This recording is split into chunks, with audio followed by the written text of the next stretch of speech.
We welcome you once again to our study, our continuing study of the Book of Mormon. Here in our roundtable discussion, my name is Robert Millett, a member of the Department of Ancient Scripture at BYU, and with me are my friends and colleagues, Professor Todd Parker and Brian Hauglid. Brethren, we have a formidable task on our hands here. We've come to that section of the Book of Mormon that deals with war. And let's begin with chapter 43 of Alma, and let's ask ourselves some fundamental questions. Given the limited space in the Book of Mormon, given the fact that more than one of the writers indicates I only have so much room, why take the time to devote nearly, 60 pages of our text, 50 to 60 pages? 20 chapters. 20 chapters. Mm-hmm. To wars, to warfare, to strategies. Why? Why the time? Well, personally, I think the writers also say they've seen our day. And I think they put this about physical warfare in here that we could extract from that how to fight spiritual battles in our spiritual warfare. Elder Widsoe said, a wise person will be able to see the spiritual meaning behind physical things in life, and I think we could draw from these. And President Benson, speaking to the Boise Institute, the young adults there, he said, we must be aware of the devil's devious designs. He'll attack our weak spots, and so we should be aware of them. I think that's what Mormon's probably helping us do here. Brian? Well, I think that along with what Todd was saying about the spiritual implications of this, I think if we just read it for tactics and military strategies, and I think we're going to be missing the point of what we should be getting out of this. We've got so much good counsel here on preparation and trying to be ahead of the opposition and fortifying ourselves and the things that would really count in a spiritual battle. Thanks. I think those are good comments. Let me ask this question. Does the Book of Mormon, in any way, from your perspective, provide for us an attitude toward war that is helpful in any way? I think it definitely does. I think we'll look at some verses there where we're not supposed to enter a war offensively, but we're supposed to prepare ourselves and only enter it in a defensive manner. And I think we can see examples of how they choose leaders, how they approach things. And you've got Moroni who takes lives, but he's very, very spiritual, and he won't take them. He won't kill drunk Lamanites. He won't. He gives the weapons back to Zarahemna's army when he won't make a covenant. So it'll be more of an equal fight. And I think we got several things that teach us about how we should approach this, what attitude we should have. Okay. And I know that Todd, I think you have the quotation I'm thinking of with you. President David O. McKay during World War II gave a statement. I think it'd be important to read at least portions of that statement for our viewing audience, because I think this is a very strong declaration as to where we are. Nobody wants to get into war, but I think President McKay explains something very significant, the difference between starting and entering war. Right, and this is President McKay conference, April 1942. He said, "We see that war is incompatible with Christ's teachings. The gospel of Christ is the gospel of peace. War is the antithesis and produces hate. There are, however, two conditions which may justify a truly Christian man to enter. Mind I say, you enter, not begin a war. One, an attempt to dominate and deprive another of his free agency, and two, loyalty to his country. Possibly a third, namely defense of a weak nation that's being unjustly crushed. by a strong and ruthless one. Okay. And there's also, we probably noticed that the brethren will come out with statements when there's a need. When there's legislation about same-sex marriage, they come out with a proclamation on the family. So there was also a statement when President Grant was president, right after the bombing of Pearl Harbor. And so just a part of that, this was a statement by the First Presidency at the General Conference, April 6, 1942. We believe in being subjects to king, presidents, rulers, magistrates, and obeying, honoring, and sustaining the law. Latter-day Saint must give allegiance to his sovereign and render its loyal service when called thereto. And then he said, the church is and must be against war. But then this, when constitutional law calls the manhood of the church into the armed service of any country to which they owe allegiance, their highest civic duty requires they meet that call. If, hearkening to that call, and obeying those in command over them, they shall take the lives of those who fight against them. That will not make of them murderers. That's excellent. That's excellent. 42. Uh-huh. Brian, it seems to me in the Book of Mormon, one of the things we see throughout the whole text is God raising up key personalities when they're so desperately needed. I think as I look at these chapters 43 through 62, I think of Moroni. What are your impressions of Moroni? What do you see in Moroni, Captain Moroni? Yes. Well, as we know from chapter 43 here, we know that he's the leader of all the Nephite armies at the young age of 25 years old, which is remarkable in and of itself, to be a general at that age. And we see him as an inspirational leader, a visionary man, one who is focused on those righteous principles and goals that are in line with Father in heaven. Which, by the way, I think is a very significant point we ought to make here, and that is one of the messages of the Book of Mormon, and it's a haunting one, is the absolute necessity for people appointing to political and military positions men who have the spirit of prophecy and revelation. Absolutely. People who are, or we would say, people who are living moral and upright lives to the extent that they could enjoy the light of Christ, the influence of the Holy Ghost in the making of these very difficult decisions. Absolutely, yes. I think along with that, it does say in 3 Nephi chapter 3, verse 19, that they appointed men with the spirit of prophecy and revelation. But John also says the spirit of prophecy is the testimony of Jesus.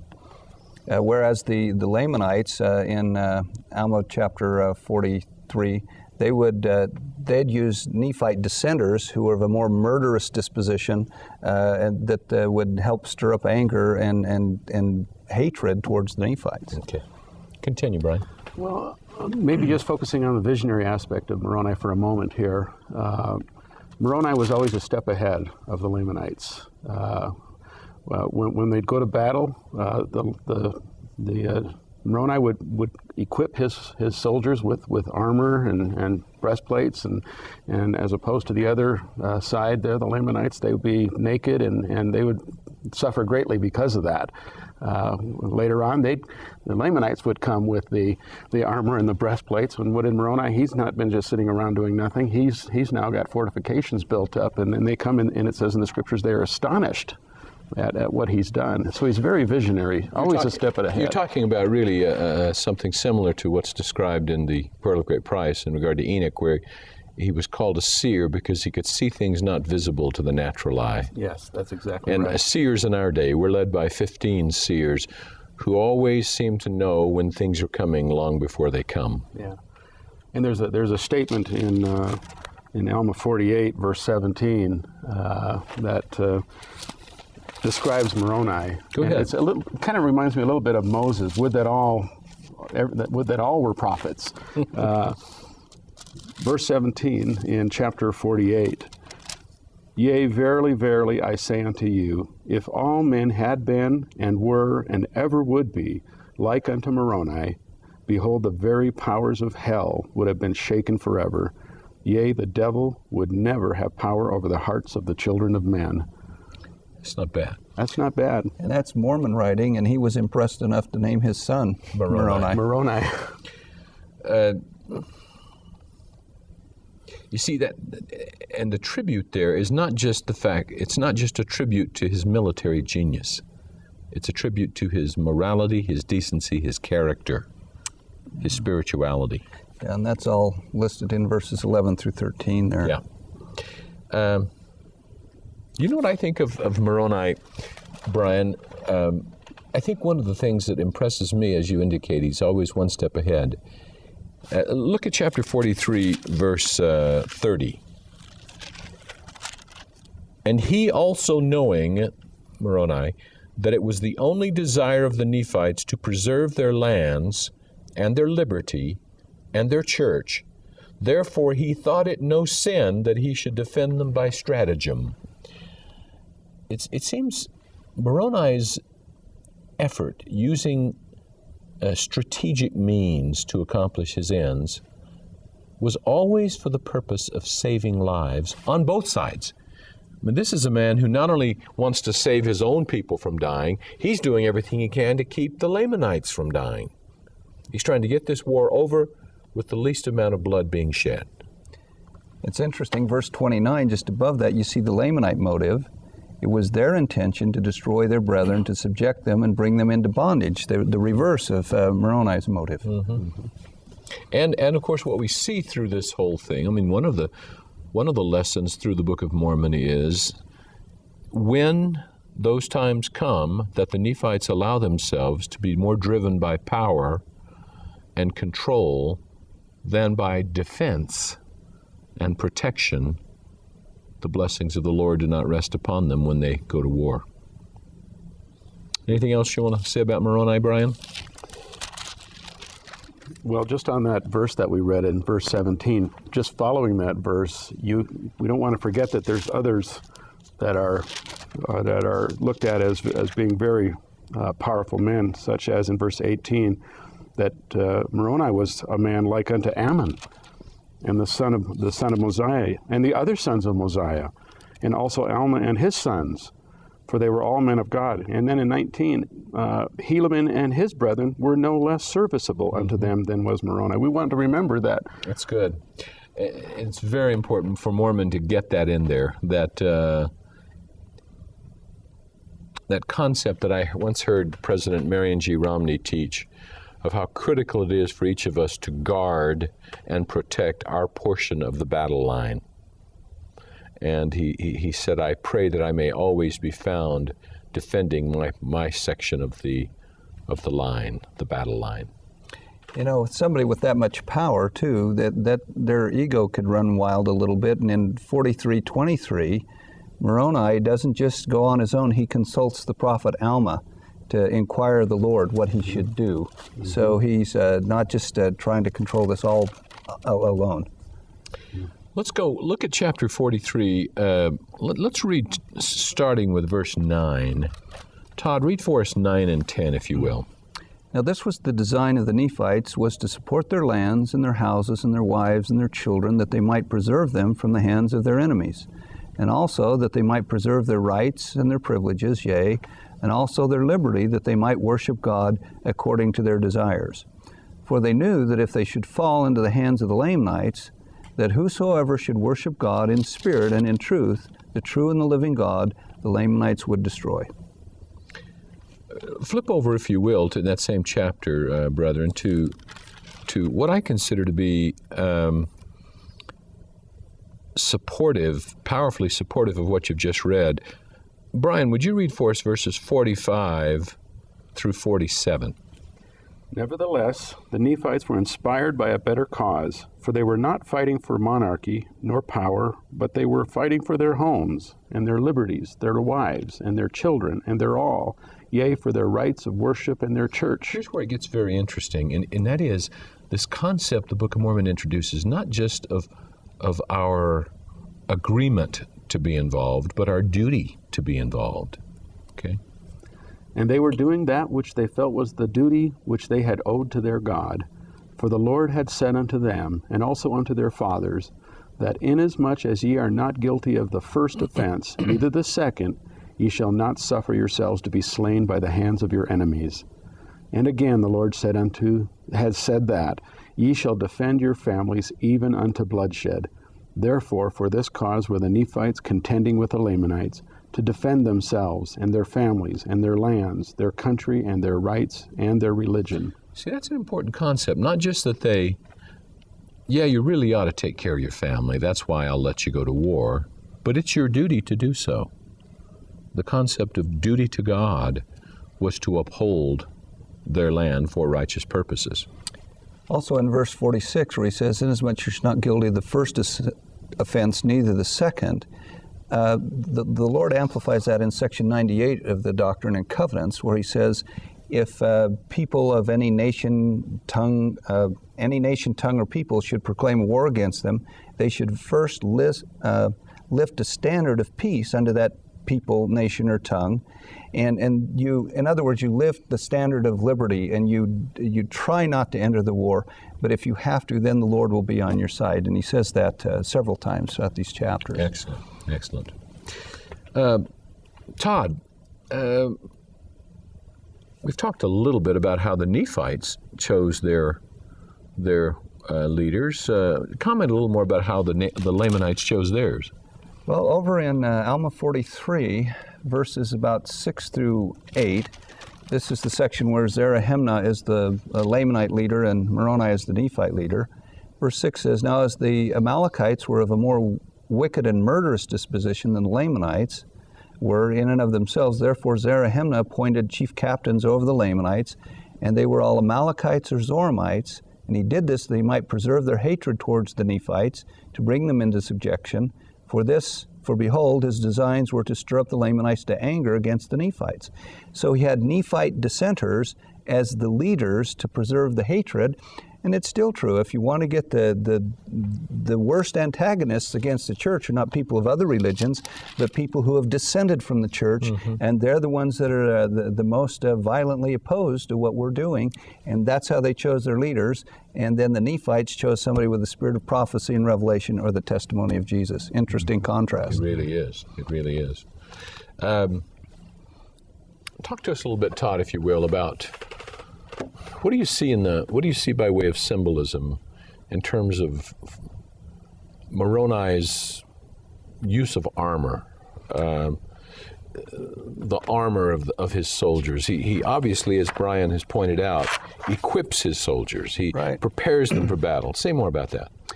Well, President Lee came to BYU back in 1954 and gave a talk entitled "The Whole Armor of God," and he showed the symbolism of the armor. Now, in section 27 of the Doctrine and Covenants, it talks about a future sacrament meeting at Adamondiaman, and talks about the resurrected beings that will be there, plus others who could be there, and the qualification is to put on this spiritual armor.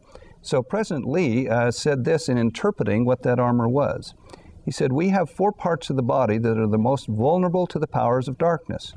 The loins, typifying our virtue or our chastity." See, our midsection where our reproductive organs are, that need to be protected physically, but also that represents our chastity, and we need to protect that. The heart, typifying our conduct. We need to surround ourselves with things that can protect what we will be doing. Our feet, our goals or objectives in life, so we need to be able to be on the path that leads us to where we want to be, and our head, our thoughts. So the spiritual armor talked about in section 27 is to protect our chastity, our conduct, our goals, and our thinking, so we will not fall prey to the fiery darts of the adversary. Good. Brian, when we think, Todd's applied this in general, take the concept of Moroni's use of stratagem. Apply that for us to our day, the use of strategy. Well, I think Moroni is exemplifying that we need to realize that we'll think of Amalickiah. I mean, Amalickiah, you can't say that he was stupid. You can't say that he was dumb. You can't say that he didn't have some real brains behind what he was trying to do there. And you needed a man like Moroni and men like him to stand up to him and to create some sort of strategy to overcome him. Well, it's the same thing for us. As in our spiritual battles, the world offers many complex, sophisticated ways of getting at us, whether it be through media or whatever it might be. We need to be on top of that. We need to be wary of those things, cautious, and be you see what I'm saying? Oh, yeah. As far as it reminds me, in fact, of the New Testament teachings of Jesus. That I don't mean to be crass about this, but what he says essentially is, my followers, my soldiers ought to be as bright or brighter than those of the world. In other words, if you were half as smart and had half as much ingenuity and half as much energy and enthusiasm as the enemies do, and half as much brains, we could defeat them. And I think the Lord is constantly calling upon us to use a strategic warfare in fighting against the devil. I know you made a comment to me once about how it isn't just one area. Yeah, I was just thinking of in Alma chapter 50, Mormon explains how in verse 1, Moroni didn't stop making preparations for war even when they weren't right in the thick of battle. But Alma chapter 50 lists several multiple lines of defense. There's heaps of earth, there's ridges, there's timbers, there's pickets, there's towers, there's rocks, and there's stones. And so I think we can learn from this. Sometimes our youth will say, well, we want to be chaste, be morally clean, so our line of defense is we won't do anything wrong. Well, that's only one. They need to add some other ones. We won't steady date before the guy's mission. We won't be alone together. We won't go into bedrooms. And that's basically what the honor code is around BYU. It's trying to list multiple lines of defense to keep us protected. Yeah, we can't just be unilateral in our approach to facing a multifaceted enemy. That's right. That's right. And Moroni here, he's not saying, okay, let's we don't have to work so hard on getting that done, or we don't have to. Well, he is right down the line on we've got to do this, and he's not creating any openings for the enemy there at all. Yeah, and I like Mormon's wording, verse 12, and thus Moroni with his armies, which did increase daily because of the assurance of protection, cut off the strength of the power of the Lamanites. That's excellent. That is good. In the time we have left, let's focus on Moroni's title of liberty. It seems to me there are those items, those instruments, those devices in the Book of Mormon that show up, whether they be the Liahona or in the Old Testament, the brazen serpent. Mm-hmm. But there are always these physical standards, ensigns, if you will, that the great ones use to remind people. What do you make of Moroni's title of liberty? What does it seem to be about to you, Brian? To me, it's more than just a rallying call. So it's not just, let's have a pep rally. No. I think there's more in the way of covenant making going on there. Maybe even a renewal of covenants with the people, and especially with God. Yeah. That they are going to obey Him and follow the direction that is given to them through Moroni, of course. So it's much more than, like you said, a pep rally. Yeah. Todd, would you read for us chapter 46, verses 19 through 22? And when Moroni had said these words, he went forth among the people, waving the rent part of his garment in the air, that all might see the writing which he had written upon the rent part, and crying with a loud voice, saying, Behold, whosoever will maintain this title upon the land, let him come forth in the strength of the Lord, and enter into a covenant that they will maintain their rights and their religion, that the Lord God might bless them. And it came to pass that when Moroni had proclaimed these words, behold, the people came running together with their armor girded about their loins, rending their garment in token, or as a covenant, that they would not forsake the Lord their God, or, in other words, if they should transgress the commandments of God or fall into transgression, and be ashamed to take upon them the name of Christ, the Lord should rend them even as they had rent their garments. Now this was the covenant which they made, and they cast their garments at the feet of Moroni, saying, We covenant with our God, that we shall be destroyed, even as our brethren in the land northward, he's referring to the Jaredites, if we shall fall into transgression, yea, he may cast us at the feet of our enemies, even as we have cast our garments at thy feet to be trodden underfoot, if we shall fall into transgression. You know, it reminds me of that wonderful Old Testament illustration, and maybe we can close with this, that the Lord always provides a means for his people to escape destruction, be it physical or spiritual, and that he'll never leave us alone. That wonderful occasion where Elisha the prophet is housed, as it were, with the young lad, and the Syrian armies are surrounding them. And as he wakes up in the morning, the young lad sees that they are surrounded by the enemies. And the answer of Elisha, "Fear not, for they that be with us are more than they that be with them," is a powerful message. But I think also the thing that really touches me, the young man, it's as if he looks out and says, I can count, and there ain't but two of us. And then that beautiful message that comes through as Elisha prays and says, "O Lord, open his eyes that he may see." And it says the eyes of the young lad were opened, and he saw the chariots of Israel, the horses, the flaming horses in flames, who were there to protect his servants.